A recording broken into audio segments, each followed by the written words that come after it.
94.9 de la FM y en el canal 35 de la TDT. Bésame, la número 1 en tu corazón. Bésame. Continuamos con la programación de Bésame, la 94.9 FM. Ya son las 11:18 y con nosotros se encuentra Marcela Espinosa. Ella es una economista egresada de la Universidad de Murcia y también es directora del Banco Pichincha aquí en la Comunidad Valenciana. Bienvenida, Marcela, ¿cómo estás? Muy bien, muchas gracias por la invitación de cada miércoles. Marcela, hoy vamos a hablar de un tema bastante interesante, no solamente para las personas adultas, sino también para los jóvenes. Yo creo y me atrevo a decir que más para los jóvenes, porque vamos a hablar sobre los procesos de cómo adquirir una hipoteca. Es sobre todo el proceso de compra de vivienda como tal.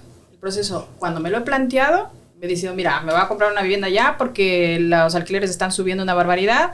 ¿Qué tienes que hacer antes, durante el proceso y llegar al momento de la firma? ¿Cuál es ese proceso prehipoteca? Prehipoteca, ir más o menos viendo cuánto es lo que puedes pagar por la vivienda. ¿Cuánto dinero dispones de ahorro? Es obligatorísimo disponer de dinero ahorrado, ¿vale?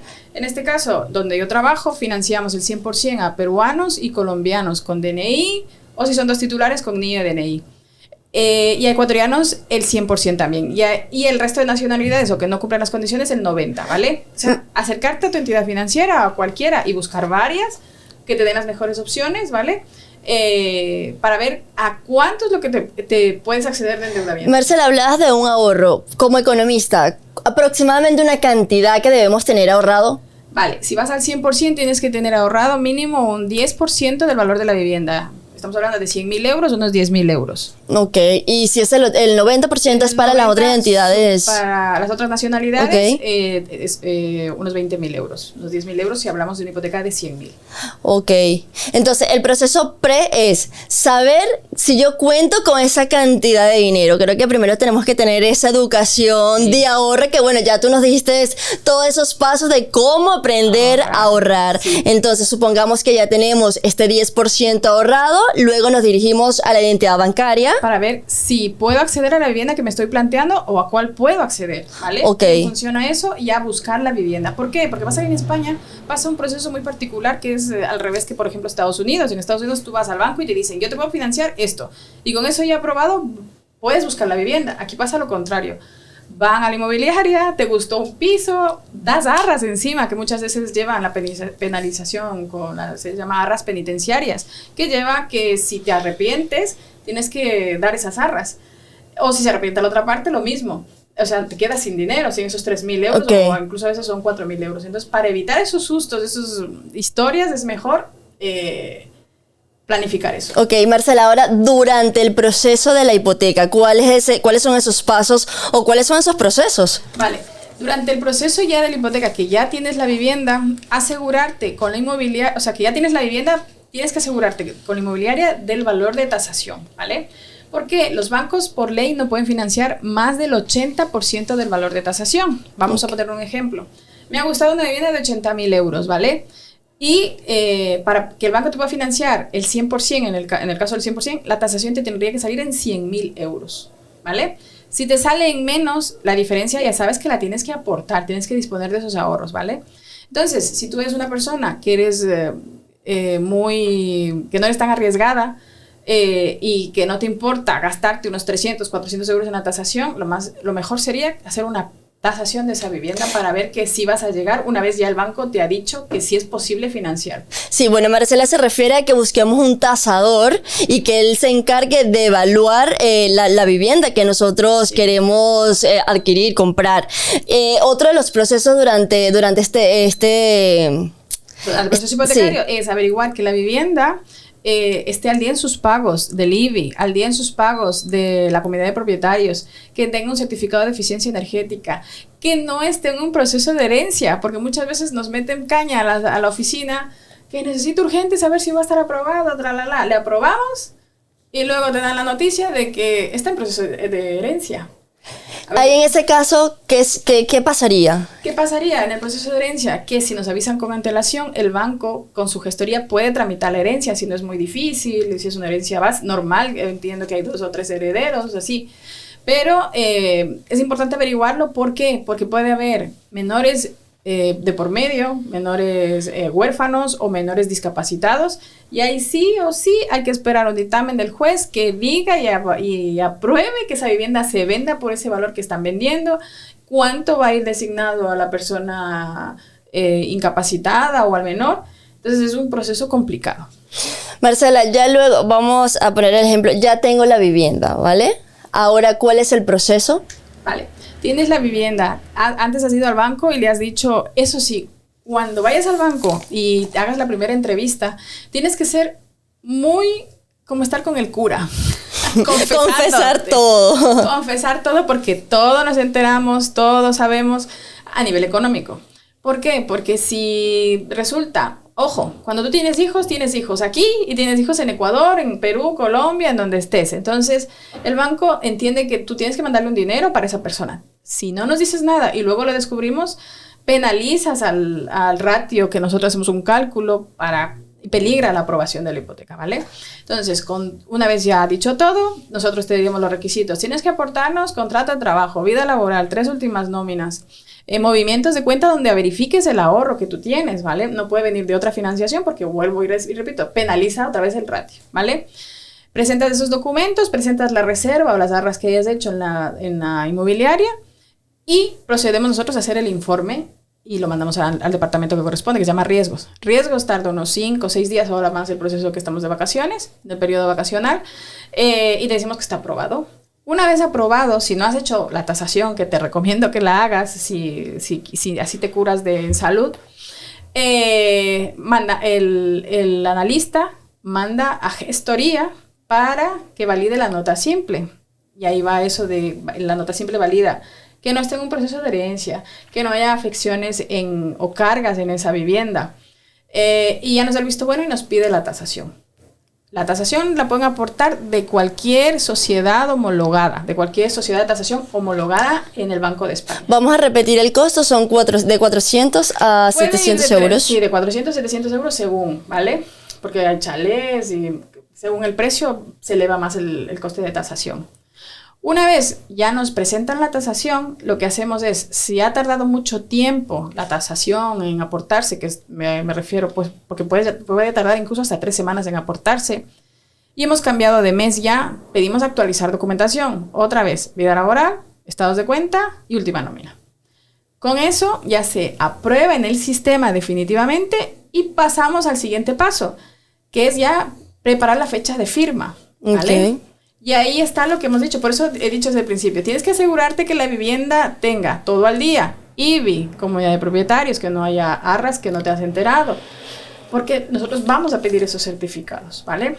Pedimos el último pago del IBI, pedimos el certificado de eficiencia energética, el certificado de la comunidad de propietarios al día y el título o la escritura de los dueños que hayan sido anteriormente, ¿vale? Los que te están vendiendo la vivienda. No aconsejamos y el banco no autoriza firmar una hipoteca con el mero hecho de poner en la escritura de compra-venta que la parte vendedora se hará cargo de deudas que apareciesen después porque no quieren aportar el IBI o comunidad de propietarios. Eso suele pasar cuando son pisos de banco, ¿vale? Okay.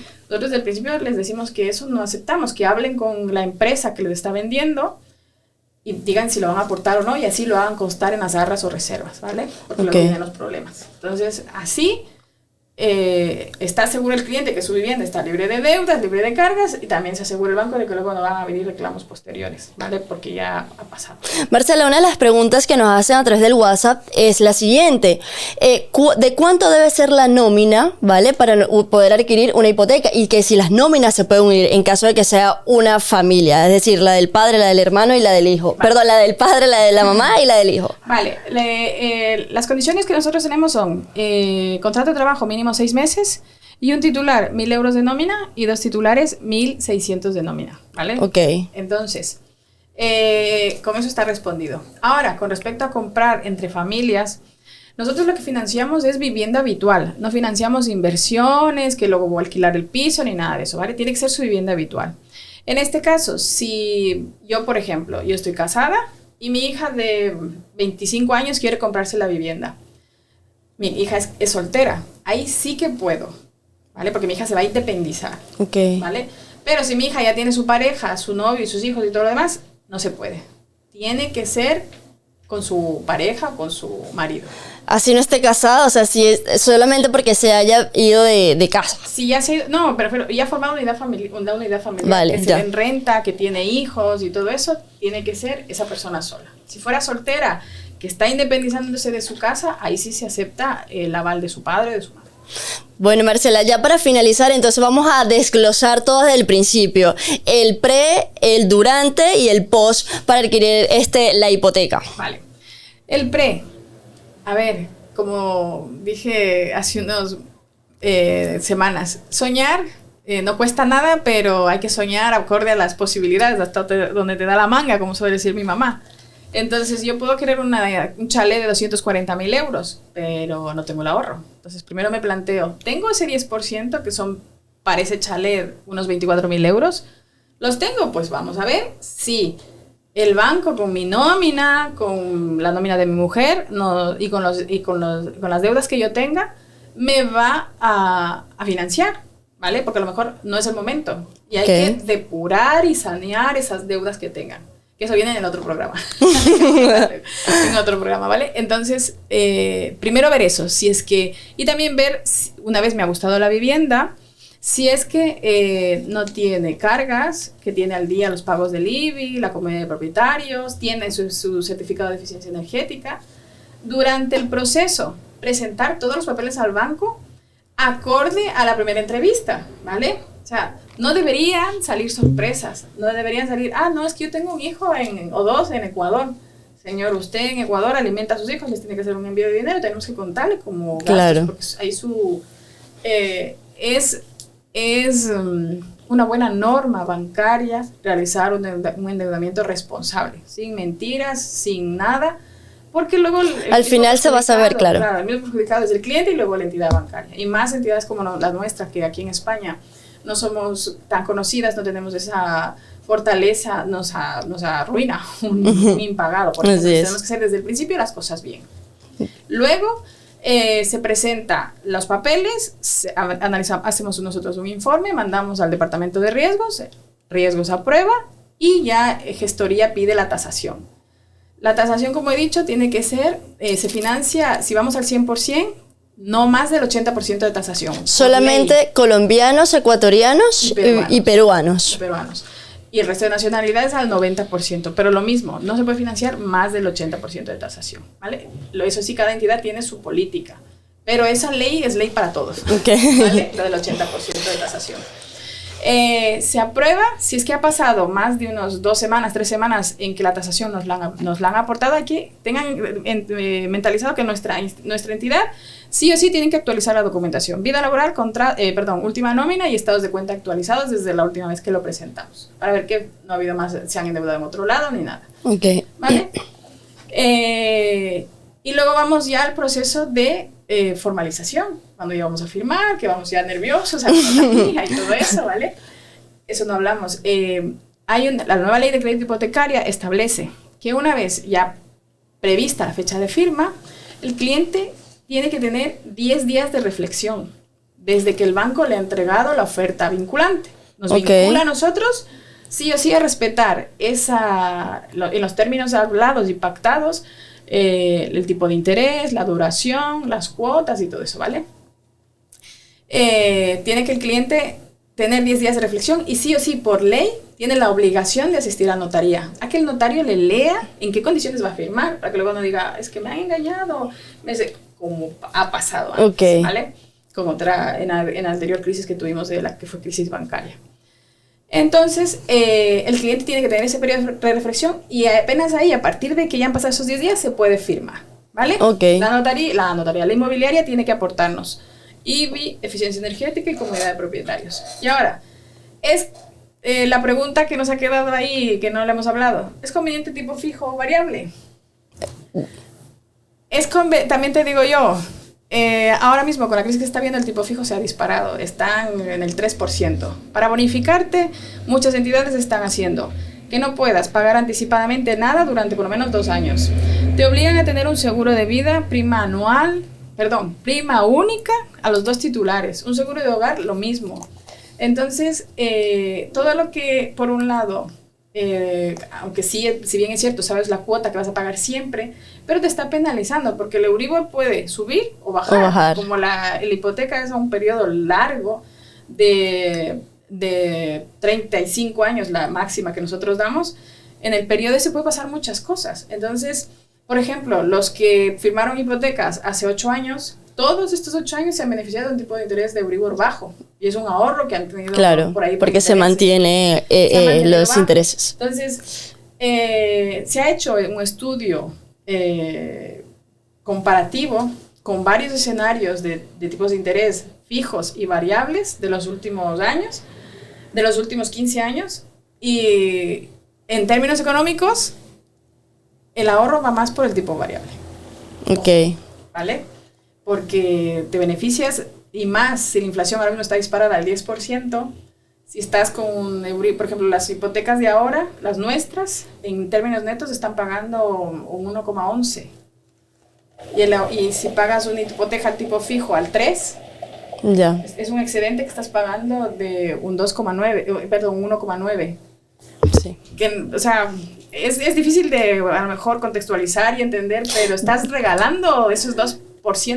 No, y creo que ahora mismo, como está la situación económica en España, recomiendo mucho más la variable. O sea, es más seguro porque hay una inflación cada vez es más elevada.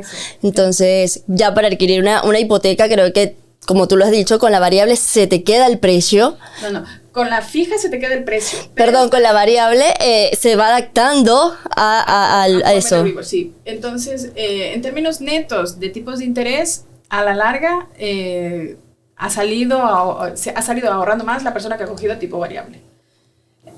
Que quieres estar en tipo fijo porque quieres estar seguro, pero ojo, mira bien cuánto te van a cobrar de seguros, de penalizaciones, si te van a obligar para bonificarte el tipo fijo, si te van a obligar a tener una tarjeta de crédito, que hablamos ya antes, en lo que nos solemos meter con las tarjetas de crédito. Entonces hay que mirarlo muy bien.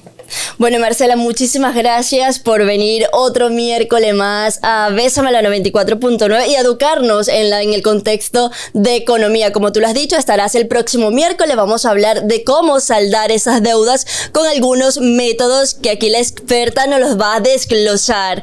Muchísimas gracias, Marcela. Despídete de todos los que sintonizan la 94.9 FM todos los miércoles a esta hora, porque son muchas personas en el WhatsApp, lo tenemos reflejado, Marcela. Pues nada, eso, muchas gracias. La verdad que estas charlas nos están sirviendo mucho e incluso han despertado el interés de varias asociaciones que nos están invitando a darlas para tener sobre todo un poco de cultura financiera. Hablamos de que no llegamos a fin de mes, de que no me llega el dinero para ahorrar, de que las casas están caras, las hipotecas caras. Pues si tienen amigos de ese estilo, pues pasen los videos, compartan, suscríbanse a Bésame Digital en Facebook para que puedan ver y ver que si ponemos un poco de empeño, igual que queremos que nuestros hijos saquen buenas notas, pasen de año y todo eso, saquemos nosotros buenas notas en economía financiera. Así es. Bueno, muchísimas gracias, Marcela. Ya son las 12 del mediodía. Nosotros nos tenemos que despedir, pero la invitación es para que nos sintonices el día de mañana en las mañanas. Bésame. Soy Yelfran Riera y lo dejo con mi compañera Ruby. Chao, chao.